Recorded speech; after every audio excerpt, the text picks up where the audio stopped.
Hello students, today நம்ம entrepreneurial development subjectல part 2 video பார்க்க போகிறோம். So objectives of entrepreneurshipல part 1 videoல already economic and social objectives பற்றி டீட்டெயிலாக explain பண்ணிட்டோம். இப்போ நம்ம பார்க்க போகிறது part 2 video.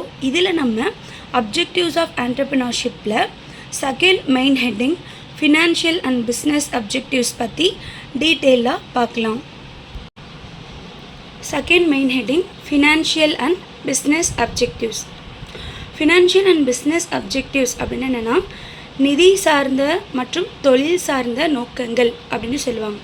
ஒரு ஆண்டர்ப்ரனர் ஒரு பிஸ்னஸை ஸ்டார்ட் பண்ணுறாங்க அப்படின்னா அவங்களுக்கு ஃபினான்ஷியல் சம்மந்தமாக என்ன ஒரு நோக்கம் இருக்குது, அவங்களோட பிஸ்னஸ்க்கு என்ன ஒரு கோல் அவங்க வச்சுருக்காங்க, அவங்களோட நோக்கம் என்ன அப்படிங்கிறத ஒன் பை ஒன்னாக பார்க்க போகிறோம்.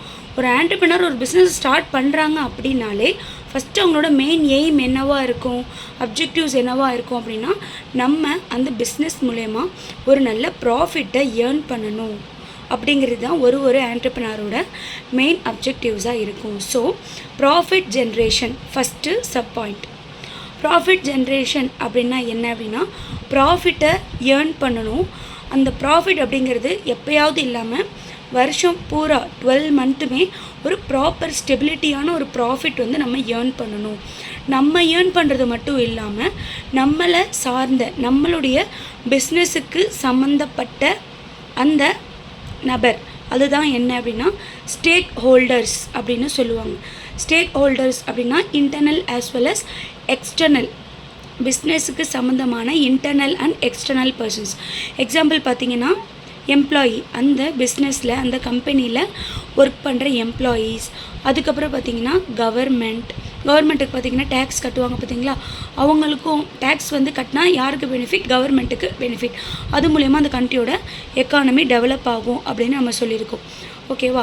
நெக்ஸ்ட்டு அந்த கம்பெனியில் இன்வெஸ்ட் பண்ண இன்வெஸ்டர்ஸ், அதுக்கப்புறம் அந்த கம்பெனியோட ப்ராடக்டை வாங்கி யூஸ் பண்ணுற கஸ்டமர்ஸ், இவங்க எல்லாரையுமே வந்து என்ன சொல்லுவோம் அப்படின்னா ஸ்டேக் ஹோல்டர்ஸ் அப்படின்னு சொல்லுவோம். ஸோ ஒரு ஆண்டர்ப்ரனர் ஒரு மெயின் எய்ம் என்ன அப்படின்னா அவங்க ப்ராஃபிட் ஜென்ரேட் பண்ணுறது மட்டும் இல்லாமல் அந்த பிஸ்னஸுக்கு சம்மந்தப்பட்ட எல்லாருக்குமே வந்து ஒரு பாசிட்டிவான ஒரு வைபை, ஒரு பாசிட்டிவான ஒரு இம்பேக்டை வந்து க்ரியேட் பண்ணுறது தான் யாரோட அப்ஜெக்டிவ் அப்படின்னா ஆண்டர்ப்ரனரோட அப்ஜெக்டிவ். செகண்ட் ஹெட்டிங் பார்த்தீங்க அப்படின்னா கஸ்டமர் சாட்டிஸ்ஃபேக்ஷன். ஒரு ஆண்டர்ப்ரனர் ஒரு பிஸ்னஸை ஸ்டார்ட் பண்ணுறாங்க, ஒரு ப்ராடக்டை வந்து லான்ச் பண்ணுறாங்க, இல்லை ஒரு சர்வீஸை லான்ச் பண்ணுறாங்க அப்படின்னா அது வந்து கஸ்டமருடைய டிமாண்டை, கஸ்டமருடைய தேவையை பூர்த்தி செய்கிறதா இருக்கணும். அந்த ஒரு ப்ராடக்ட் ஆர் சர்வீஸ் அந்த கஸ்டமரை சாட்டிஸ்ஃபை பண்ணக்கூடியதாக இருக்கணும். சால்வ் தி ப்ராப்ளம், கஸ்டமருடைய ப்ராப்ளத்தை சால்வ் பண்ணக்கூடிய ஒரு ப்ராடக்டை வந்து கஸ்டமருக்கு கொடுக்கணும். அப்போ தான் என்ன பண்ண முடியும்னா அவங்களால அந்த மார்க்கெட்டில் நிலைச்சி நிற்க முடியும், ப்ராஃபிட்டை வந்து ஸ்டெபிலிட்டியாக ஏர்ன் பண்ண முடியும். அது மட்டும் இல்லாமல் இந்த கஸ்டமர் சாட்டிஸ்ஃபேக்ஷன் தான் என்ன அப்படின்னா ஒரு கோர் அப்ஜெக்டிவ் அப்படின்னே சொல்கிறாங்க. கோர் அப்ஜெக்டிவ் அப்படின்னா முதன்மை நோக்கமே என்ன அப்படின்னா, இனிஷியல் அப்ஜெக்டிவே என்ன அப்படின்னா கஸ்டமரை சாட்டிஸ்ஃபை பண்ணணும். ஒரு ஆண்டர்ப்ரனர் என்ன தான் இன்னோவேட்டிவாகவும் க்ரியேட்டிவாகவும் பண்ணாலும் அது கஸ்டமரை சாட்டிஸ்ஃபை பண்ணல அப்படின்னா கண்டிப்பாக ஒரு ஆண்டர்ப்ரனரால் அவங்களோட பிஸ்னஸை க்ரோத் பண்ண முடியாது.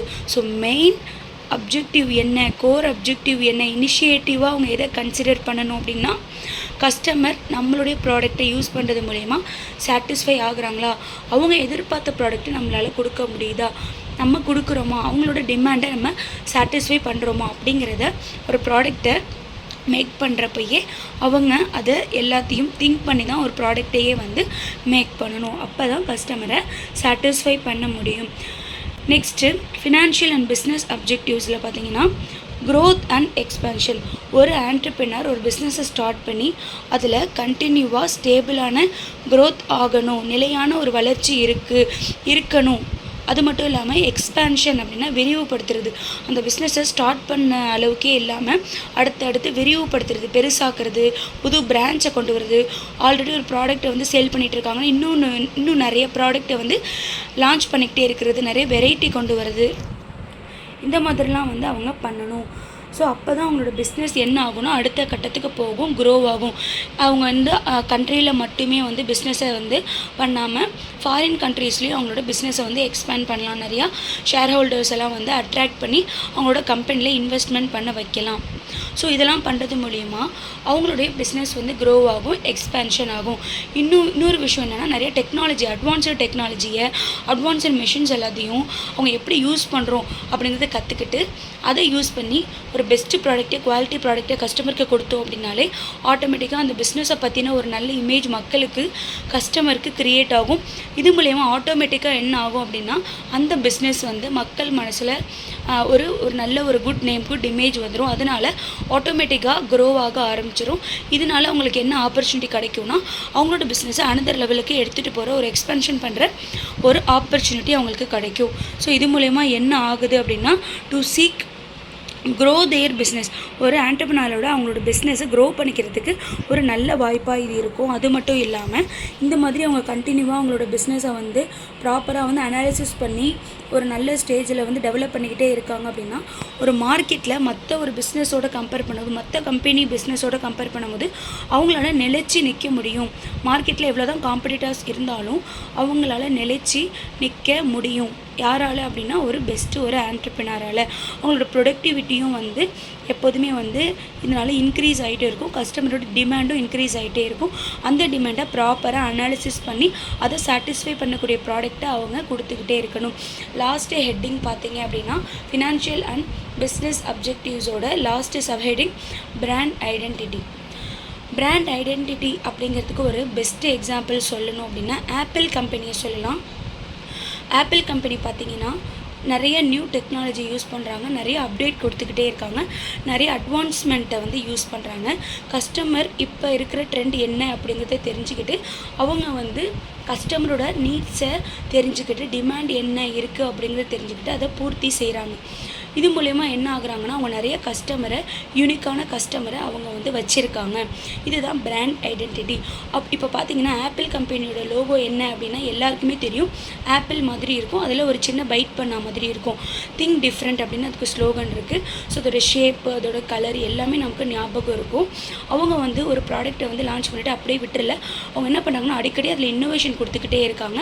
அதில் மாடிஃபிகேஷன், சேஞ்சஸ் ஆல்ரெடி இருக்கிறத விட இன்னும் கொஞ்சம் இன்னோவேட்டிவாகவும் இம்ப்ரூவ்மெண்ட்டாகவும் கொண்டு வந்துக்கிட்டே இருக்கிறதுனால தான் கஸ்டமர் மனசில் ஒரு பிராண்ட் ஐடென்டிட்டியை, ஒரு சிறப்பான யூனிக்னஸ், தனித்துவம் வாய்ந்த ஒரு பிராண்ட் ஐடென்டிட்டியை அவங்களால வச்சுக்க முடியுது. என்ன தான் நிறைய நல்ல நல்ல கம்பெனிஸ் இருந்தாலும் ஆப்பிள் கம்பெனியோடைய ப்ராடக்டை மக்கள் வந்து இப்போவும் எவ்வளோ தான் காஸ்ட் அதிகமாக ப்ரைஸ் அதிகமாக கொடுத்து வாங்குறதா இருந்தாலும் இந்த ஆப்பிள் கம்பெனியோட ப்ராடக்டை ஏன் வாங்குகிறாங்க அப்படின்னா அவங்க மக்கள் மனசில் வச்சுருக்கிற அந்த யூனிக்னஸ், பிராண்ட் ஐடென்டிட்டி தான் இதுக்கு காரணம். நெக்ஸ்ட்டு பார்த்தீங்க அப்படின்னா எந்த ஒரு ஆண்டர்ப்ரனராகவே இருந்தாலும் அவங்களோட காமன் கோல், பொதுவான ஒரு நோக்கம் என்ன, காமன் கோல் என்ன அப்படின்னா நம்மளுடைய ப்ராடக்ட் மக்கள் மனசில் ஆழமாக பதியணும். எவ்வளோ தான் காம்படிட்டர்ஸ் வந்தாலும் மக்கள் நம்மளோட ப்ராடக்டை வாங்கணும். அந்த அளவுக்கு நம்ம மக்கள் மனசில் நம்மளுடைய ப்ராடக்டை பற்றி ஒரு நல்ல ஒரு எண்ணத்தை, தாக்கத்தை உருவாக்கணும். அப்படிங்கிறது தான் எல்லா ஆண்டர்ப்ரனருக்குமே ஒரு காமன் கோலாக இருக்குது.